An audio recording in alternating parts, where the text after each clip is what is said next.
सुप्रभात मेरे प्यारे शिशु भाई बहन। आज की इस हिंदी कक्षा में सभी का स्वागत है। आज हम सब छठी कक्षा के 8वें पाठ अनेकता में एकता के बारे में पढ़ेंगे।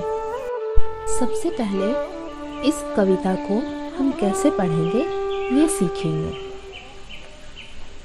देखो तो भुवन में कितने भांति भांति के फूल खिले हैं, सबकी अपनी अलग जाति है, फिर भी कितने हिले मिले हैं।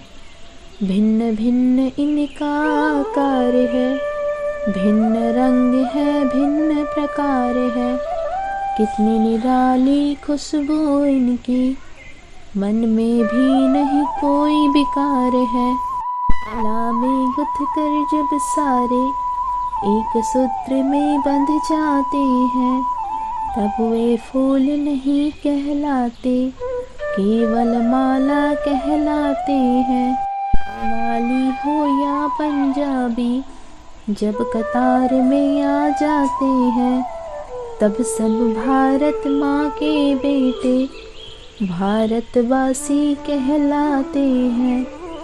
भिन्न धर्म है, भिन्न जातियाँ, भाषाएं भी भिन्न भिन्न है, भिन्न वेशभूषाएं इनकी, किंतु एक है ये अभिन्न है।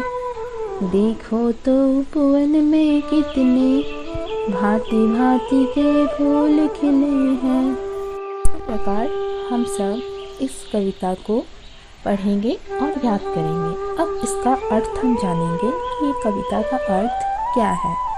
देखो तो उपवन में कितने भांति भांति के फूल खिले हैं, सबकी अपनी अलग जाति है, फिर भी कितने खिले मिले हैं। अर्थात हम कोई भी बाग या बगीचा में जब जाते हैं तो वहाँ पे देखते हैं वहाँ पे कितनी प्रकार की फूल खिली होती है।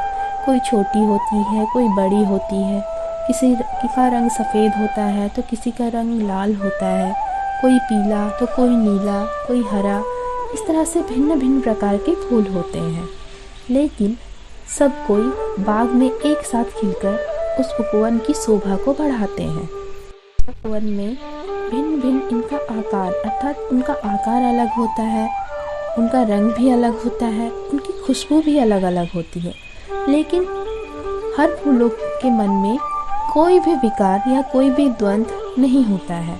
वो हर किसी को एक प्रकार की ही खुशबू देती है और सब कोई मिलजुल कर एक साथ उपवन की शोभा बढ़ाते हैं।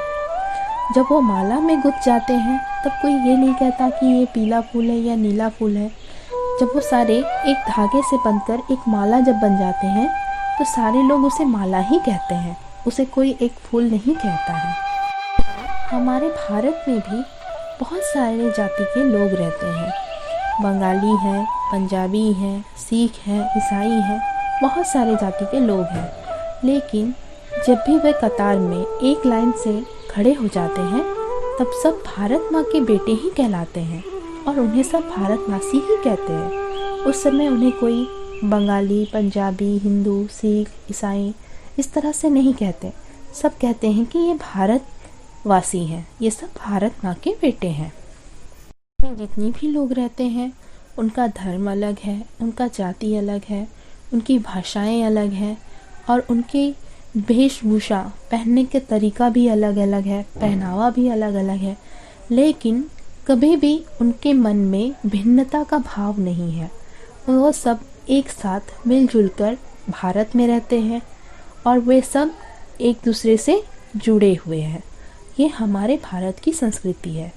तो हमारा पाठ अनेकता में एकता हमें यही सिखाता है कि हम सब उपवन की फूल की तरह एक साथ एक दूसरे से मिलजुल कर हंसते खेलते रहें। और हम सब भारत माँ के बेटे हैं, भारत माँ के संतान हैं, तो हमारे अंदर भिन्नता का भाव नहीं है, हम सब एक हैं।